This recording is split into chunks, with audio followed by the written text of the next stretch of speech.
дуруд ба кулли мухлисони футболи тоҷик. шаҳри даври 17-уми чемпионати тоҷикистон оид ба футбол миёни дастаҳои лига якумро шаҳр медиҳем. дар даври 17-уми чемпионат бозиҳо ба пуррагӣ баргузор нашуданд. бозии дастаҳои сарои камари 5 ва пахтакори ноҳияи ҷаббор расулов бо сабаби ҳозир нашудани бозигарон ва ҳайати комили дастаи шимоли кишвар ба майдони марказии ноҳияи 5 нарафтанд ва сабаби ҳозир нашудани онҳо то ҳол маълум нест.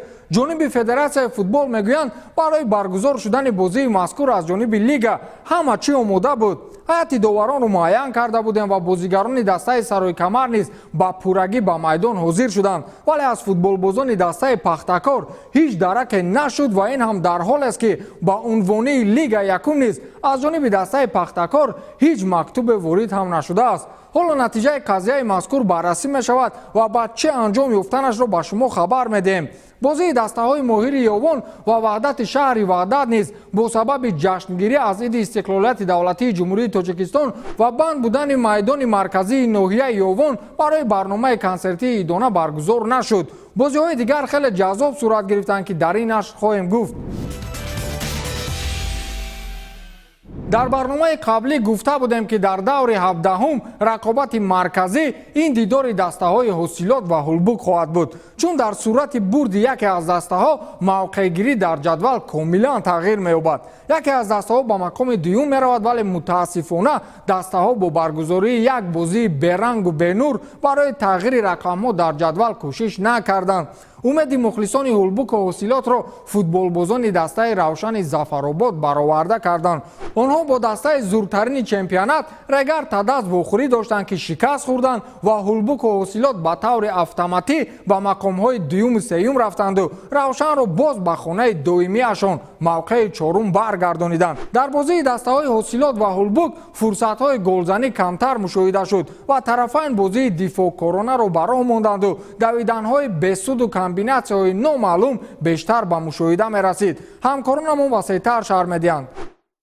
яке аз бозиҳои марказии даври 17-уми чемпионати тоҷикистон оид ба футбол байни дастаҳои лигаи якум дар варзишгоҳи марказии ноҳияи восе бо иштироки ду дастаи муддаӣ барои дарёфти рохат ба лигаи олӣ ҳулбуки ноҳияи восе ва ҳосилоти ноҳияи фархор баргузор шуд. ҳар ду даста аз дақиқаҳои аввали бозӣ танҳо барои ғолибият ба майдон омада пайваста дар хатти ҳуҷум қарор доштанд, вале имкониятҳои ба дастомадаро то ба охир истифода карда натавонистанд. қисмати аввали бозӣ новобаста ба ҳуҷумҳои пайдарпайи дастаҳо бидуни гол ба анҷом расид. дар қисмати дуюми дидори имрӯза бошад, боз ҳам дастаҳо ба кушодани ҳисоб наздик мешуданд. ҳам дастаи ҳосилот ва ҳам дастаи ҳулбук имкониятҳои хуби голзаниро дар назди дарвозаи ҳамдигар созмон доданд. дар дақиқаҳои охири бозӣ бошад, бо як партофти олии зоир холматов ба зиёвуддин фузайлов ин ҳамлавар бо дарвозабон 1-1 баромад, вале имконияти мазкурро низ ҳамлаварон истифода бурда натавонистанд. ҳамин тариқ дербии минтақаи кӯлоб бо иштироки дастаҳои ҳулбук ва ҳосилоти фархор бидуни гол ба анҷом расида ҳар ду даста як имтиёзиро соҳиб шуданд. баъди имтиёзи ба дастомада дастаи ҳулбук бо касби 37 хол ба зинаи дуюми ҷадвали мусобиқа баромад. ҳосилоти фархор бошад бо касби ҳамин миқдор имтиёз дар зинаи сеюм қарор гирифт. бозии имрӯза бо тими ҳулбуки восе ба командаи мо яъне ҳосилоти фархор аҳамияти калон дошт. агар мо ин бозиро бо ғалаба анҷом медодем, мо тоза ба ҷои дуюм мебаромадем. аммо чӣ хеле ки шумо шоҳид буден, тими ҳулбуки восе ҳам маҳораташ баланд буд. мо ҳам маҳоратмонро нишон додем, тамоми бачаҳомон маҳораташон. ман аз мухлисон, аз бозингарони худам миннатдорам ки имрӯз ҳамин хел нишон доданд ва бозӣ ба дуранг ҳисоби 0-0 анҷом ёфт. аммо мо аз ин рӯ афтода нестем. мо кӯшиш мекунем дар бозиҳои оянда ки ҳама бозиҳоро имтиёзҳои даркориро гирем ва ба натиҷаи мондагии худмон бирасем. дар ин бозӣ ғолибиятро интизор будем, чунки тайёрии мо бениҳоят хуб буд, вале нагуфта намонад ки дастаи ҳосилоти фархор бо як ҷиддият ба майдон баромад ва бо дигар кардани гӯем ҳайати асосии худ тавонистааст ки як камтар бақувваттар шавад. барои ҳамин чӣ қадаре ки мо доштем гӯем фурсатҳои ворид кардани тӯбро ба дарвоза, ҳариф низ ҳамин хел фурсатҳоро аз даст дод ва гарчанде ки дар охири бозӣ зиёвуддин фузалов метавонист ки як ба як бо дарвозабон баромада тӯбро вориди дарвоза кунад, аммо аз ин фурсат истифода набурд ва ин бозӣ бо мусовӣ 0-0 ба анҷом ёфт ва гарчанде ки мо аз бозӣ қаноатманд бошем, вале аз гӯем ки ҳисоби он қаноатманд нестем. Акнун мо интизоре дорем ки дастаи Зафаробод дар шаҳри Регар чӣ хел бозӣ кардааст ва шояд ки мо баъди ин бозӣ дар натиҷаи мағлубияти дастаи Равшан Зафаробод ба ҷои дуюм бароем ва боз як бор дигар гӯем ки дастаи ҳосилот ва ҳулбугро бо ин ду ранг табрик мекунем ва ба бозиҳои дигар тайёрӣ мебинем. бозиҳои дигари даври 17-уми чемпионати Тоҷикистон оид ба футбол миёни дастаҳои Лигаи Якум он гуна сурат гирифт ки интизориашро доштем. Ба ғайр аз натиҷаи дидори ҳосилоти Улбуг, Динаморо гуфтем акнун ба сатҳи худ баргашт ва маълум буд ки Панчери аллакай шикаста қурбонии навбатии давр хоҳад буд. Душанбегиҳо ба дарвозаи дастаи Панчер 5 голи беҷавоб заданд. Исфараи тоза аз хоби гарон хеста ин навбат муқобили Барқчии Ҳисор арзанда истодагарӣ кард ва ба як голи ҳисориҳо бо як гол ҷавоб гардониданду мусовӣ хотима бахшиданд. Регар бошад муқобили яке аз беҳтарин дастаҳои чемпионат Равшани Зафаробод бозии беҳтар нишон дод ва рақиби сарсахти ҷадвалиашро бо ҳисоби 3-0 мағлуб кард. Бозиҳои дигар бо сабабҳои барои мову шумо маълум баргузор нагардиданд.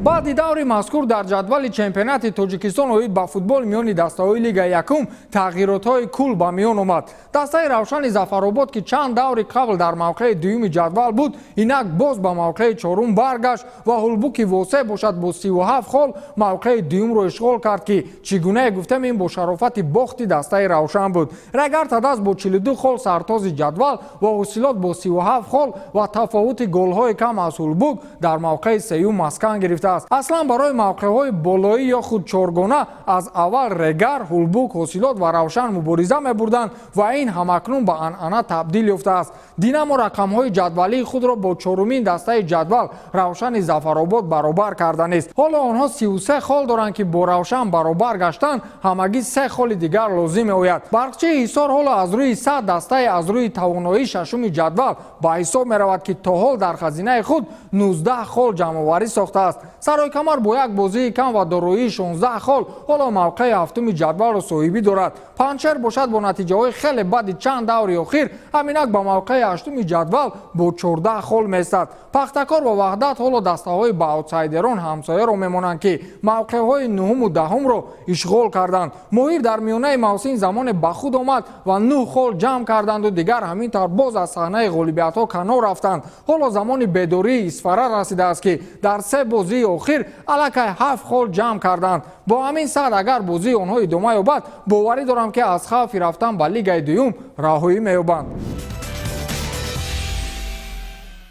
ин навбат дастаи рақами яки ҷадвал бо дастаи нав ба тамом зуҳур карда Динамои шаҳри Душанбе рақобат мекунад. дастае ки акнун 3 даври охир тамоман шикаст нахӯрдааст, Исфараи Исфара ба майдони Ҳосилот меравад ва ҳар касе 3 бозии охири Исфароро дид, ҳатман андешааш ин аст ки дар баробари Ҳосилот бозии баробар нишон медиҳанд. дастаи Ваҳдат ин навбат бо Ҳулбук рақобат мекунад ки пешгӯии мо албатта бар нафи дастаи Восегӣ аст. ду дастаи шимоли кишвар Пахтакори Ҷаббор Расулов ва Равшани Зафаробод дар хонаи дастаи Равшан баргузор мешавад ва ҳадди як хол ҳам барои Равшан ва ҳам барои Пахтакор мисли обу ҳаво лозим аст. дастаҳои миёнаҳол Саройкамар ва Барқчии Ҳисор барои як зина боло будан аз якдигар мераванд. ба андешаи ман бозии охирин ин рақобати ду дастаи ҳоли ҳозир хеле суст Панчер ва Моҳир дар майдони марказии ноҳияи Ҷалолиддини Балхӣ баргузор мешавад.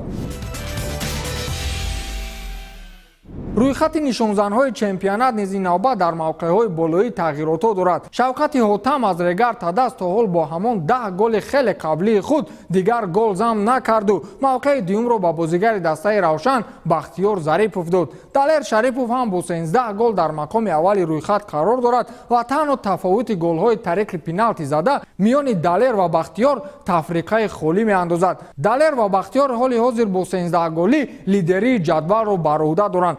шавқати отан ва диловар ғаниев аз дастаи регар тадаст ҳар ду бо даҳголӣ мавқеъҳои сеюму чорумро ишғол намуданд. хусрав тоиров низ аз дастаи динамо ҳамакнун шумораи голҳояшро бо бозигарони регар баробар кард ва бо 10 голу тафовути пеналтиҳо ҳоло дар мавқеъи панҷуми рӯйхат маскан гирифтанд. ду бозии дигаре ки ба мавқеъ гузошта шуда буд қарор аст дар наздиктарин фурсат баргузор шавад, вале пеш аз баргузорӣ ҳатман қазияи дар даври қабл ҳозир нашудани дастаи пахтакор ба бозӣ аз ҷониби кумитаи интизомии федератсияи футболи тоҷикистон баррасӣ карда мешавад. бозиҳои лига якумро пайгирӣ кунед, майдонҳо гармтар ва муборизаҳо ҷиддитар мешаванд. ҳафтаи дигар вомехӯрем. хайр.